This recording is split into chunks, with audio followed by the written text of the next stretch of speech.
Hey gang, it's Mattio sharing a project involving my KFI U45 R2 winch. Recently I pulled off my bumper to put a new one on.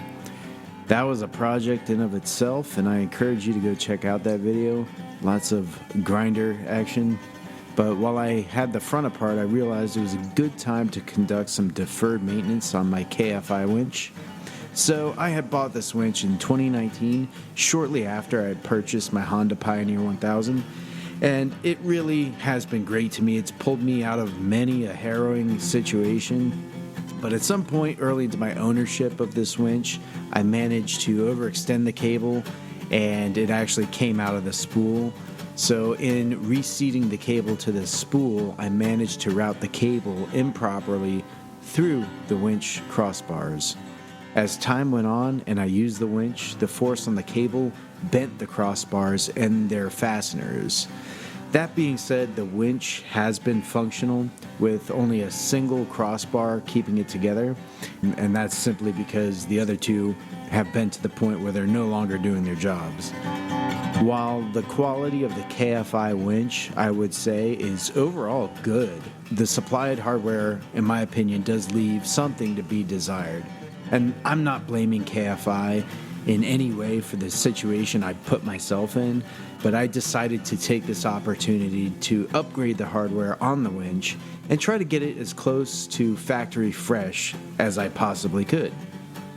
The first step was trying to bend the crossbars as close to back to normal as I possibly could. To accomplish this, I used my bench vise. I did not get them perfect, but in my opinion, I got them close enough. They looked much better than when I had taken them off. Next, I had to track down the replacement hardware. This consists of screws and fasteners and whatnot that were damaged and simply in no condition to reuse. KFI's website offered the original manual in PDF form, and the manual has a very helpful parts diagram.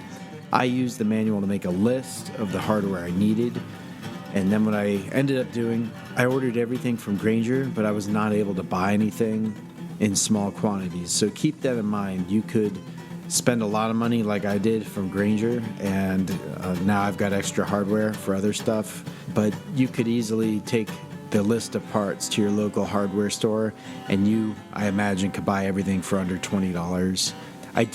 This is a key thing to this project, was that I decided to upgrade all of the hardware that was supplied from KFI, which was rated at an 8.8 grade. I upgraded everything to grade 10, so hopefully we've got a little more durability with the new hardware going in. As I was reassembling everything, I realized that two of the bottom bolts securing the winch to the mounting plate were never actually threaded into anything. I confirmed this when I removed the square nuts on the winch that secure the bolts. It looks like two of the four square nuts never had threads cut from the factory.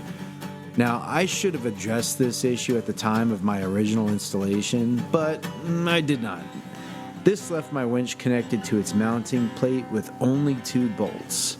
It was not ideal, but it has worked this whole time, so there's that. In any event, it was easy to remove the nuts and cut some threads into them. I got everything back together, and my winch looks so much better than it did before. I also took this time to route the cable properly through the crossbars, and this, of course, should prevent any needless tension being applied to them during recovery use. To finish things up, I wrapped the cable up nicely using a tree for help, and I'm ready to pull myself out of the next precarious situation. Here's a list of the hardware I needed, just in case you've got a similar KFI winch in need of some love. And I'll also put this information in the description. So thank you folks for watching. That's all I got on this little mini project. Be safe out there, and until next time, I'm Mattio, and I'm out of here.